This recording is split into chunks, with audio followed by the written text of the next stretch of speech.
Now, as your child grows, I would imagine that most of you have teenagers or preteens, maybe 12 and above. Some of you have kids in the secondary school range already. There are needs of a teenager that's very different from needs of children in the primary school. Teenagers, as they grow, they begin to search for self-identity. They don't want to be called your son or your daughter anymore. They want to be called by their name, and they want to be themselves, okay? They are finding themselves, but they have not found who they are yet, so it's a search for identity at this stage. So I want to be somebody's stage. And then there's this tremendous peer group pressure, the pressure to belong. So it's a stage where I want to belong to some group. I want to be identified with a particular group. So they dress like them, they talk like them, they write like them, they listen to same kind of songs. And then there's a threat to self-esteem, which I think will be one of the biggest issue in parenting teens, and biggest challenge, and at the same time, greatest opportunity for you to raise confident teens. In a threat to self-esteem, the big question for the teenager is, sometimes I feel like I'm a nobody. Very fragile self-esteem. Huh? So the moment they don't have the right set of clothes to wear, they will not attend a certain function. Or a pimple start growing up, they'll be very, very anxious. Okay, so in the face of this growth that a teenager is going through, what do we do as parents? We would like to support their need for independence.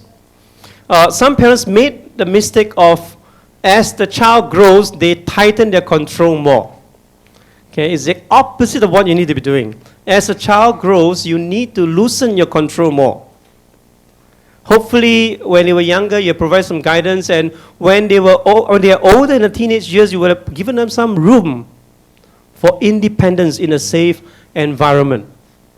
And next, we would like to strengthen their self-esteem, and very much in the SF approach, coaching approach, is a very good way to strengthen their self-esteem. Okay, let's get ready to coach. And not just any coach, but solution-focused coach. The solution-focused coaching focus a whole lot on the child's strengths and abilities. Focus on what they have done well rather than what they have not done well. Focus on the achievements, even small ones, instead of their failures. Now, in order to be a coach, you must see yourself differently. This is an interesting research here. It's a graph that shows the level of parental satisfaction based on your children's stage. Back right to here, where you are right now, parents of teens, your parental satisfaction is the lowest. Okay? When your child is born, okay, you are a very proud parent, right? When a baby is back home, you buy Mercedes-Benz for them to be rested in and thrown about. You tell everybody that the cutest baby is mine. Huh? So it starts going down when it reaches the terrible 2 stage, and then preschool stage starts telling you no, no, no, no, no, and then fail Chinese in primary school, so went down, and then and then start rebelling in teenage years. So your confidence goes down, your satisfaction goes down, and not uncommon for parents of teens to feel like that they're the worst parents of all. So this is where my good news come in. Okay, when your parental satisfaction is the lowest, it's also good news. Why? Say it again. Challenge. What were we saying? Time for action. Now, this is the lowest point. What's the good news? It will not go down further, okay? That's the good news, okay? It will not go down further, and it will go up. Now, I'm speaking from experience. I've got 2 young adults at home, more than 20 years old, and 2 in secondary school. Whereas the secondary school days may be the most difficult time, by the time they reach tertiary education, they would have mellowed quite a bit. And if they're done with school, you find that there's a big turnaround too. If they don't turn around the young adult stage, they will turn around when they get married and have their own children. Why? They want you to look after the grandchildren, right? I told my 4 kids way in advance that please remember this. I will never raise any of your children. I've got 4 of them. If I start raising for one, I must raise for the other and then the other. By the time the last one come, I'll die raising kids. So time to stop. But anyway, I happen to believe that child raising, bearing and raising is the responsibility of solely rested on parents. Grandparents can help and support, but not take over parenting.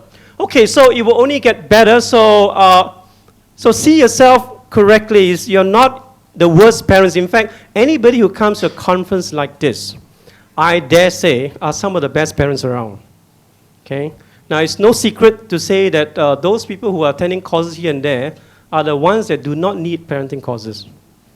Those who need it are not around. But this particular program, I think, adds value. It helps you become better in the way you coach your teenager. Okay, now let's see yourself differently. I would like you to write on a piece of paper, whatever notes you have, and answer this first question. What is one thing you have done well as a parent? Just one thing. Say it again. If you need paper, there's some in the back. In your package, there should be some. If you have a package. Okay, we need notes and pencil. They have it. So answer this first question. What is one thing you have done well? I know in the Asian culture, we are very used to hearing what is one thing you have failed or done badly. What is your weakness? What are you not good at? But we need to switch gear right now. What is one thing you have done well? Okay. So second question. What else have you done well in parenting? Different answer. Okay. Must be a different answer. What else have you done well in parenting?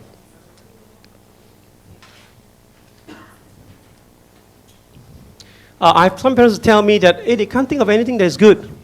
By the time I come second one, then I'm going to ask the third question. Right answer, what else have you done well in parenting? Third answer, different answer, same question. Okay. By this time, you will say, no more answer already. Okay, no more answer. But still, you will be able to find something.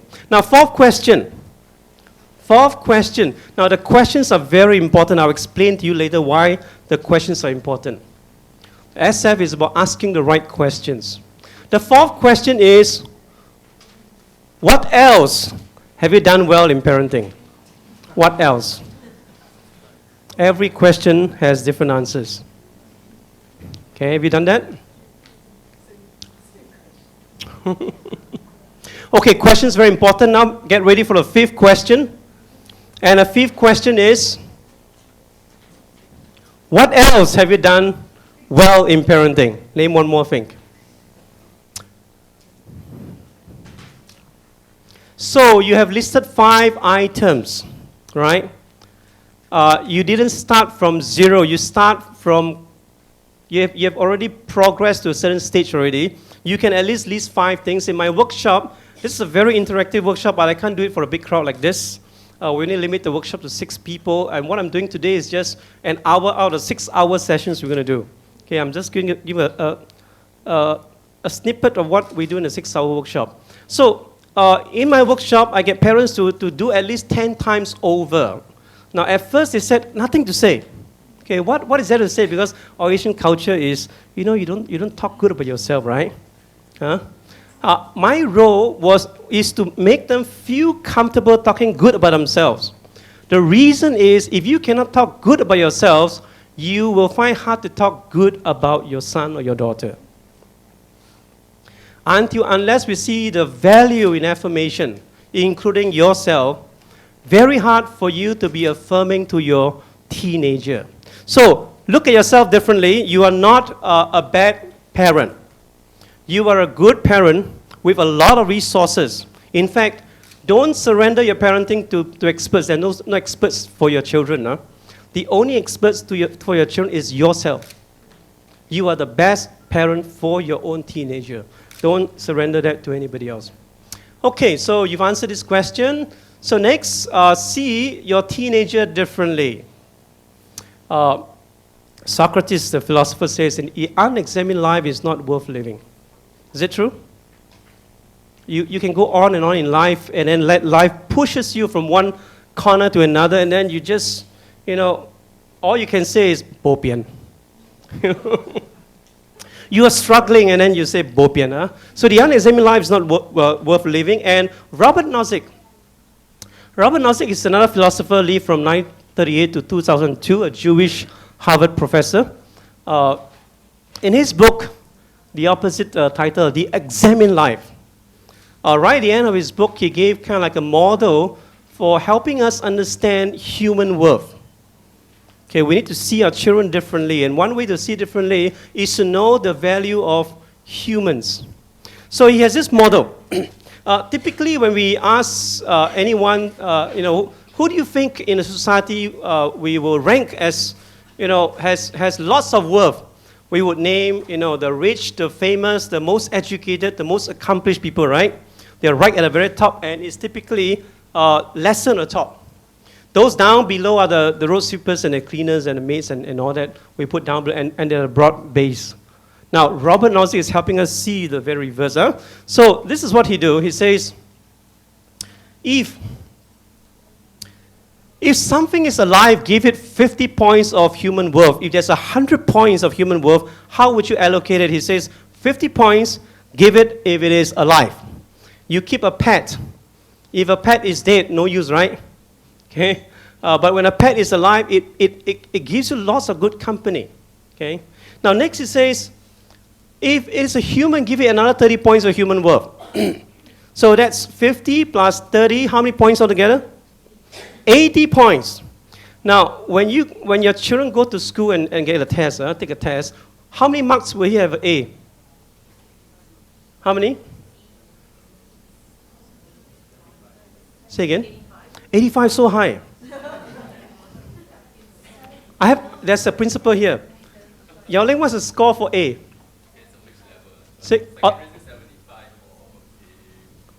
Okay, he's the principal. Secondary school is 75. I remember if you get 75, you get an A already. Okay, 75 to 80. So Robert Nozick says if a person is alive and a human, give it 80 points.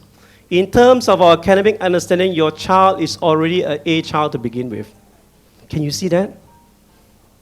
Okay. The next, he says if your child has some kind of a skills, trained in accountancy, engineering, or whatever, learn how to draw, know how to do this and that, some kind of skill, give another 10 points. And then, if your child makes some good decisions, doctors can prescribe medicine for the wrong reason, bad decision. Okay, accountants can run away with money, bad decision. Okay, now take a look at that. We spend most of our time in our child raising focusing on decisions and skills, right? As if your child's worth is if he has good skills and make good decisions in life, then he's worth something. We do not know how to deal with the fact that we already got a human being at home who's alive and already an A child to begin with. Can you see that? Can you treasure that? I've got a brother-in-law who lost a child to leukemia. He contracted leukemia at the age of 4 and then died at 12. At 12, my last son was born. Okay? So when my son becomes 12 years old, he says he wants to take a look at his cousin in the columbarium. But when that boy died, the father was so sad that he came to us. We were expecting our fourth. So he came to beg us. He says, can you give us your fourth child? You already got 4. Now, I know this is just part of grief, but we told him, I'm so sorry that you lost your child, but we cannot give you our own child, last child, okay, fourth child.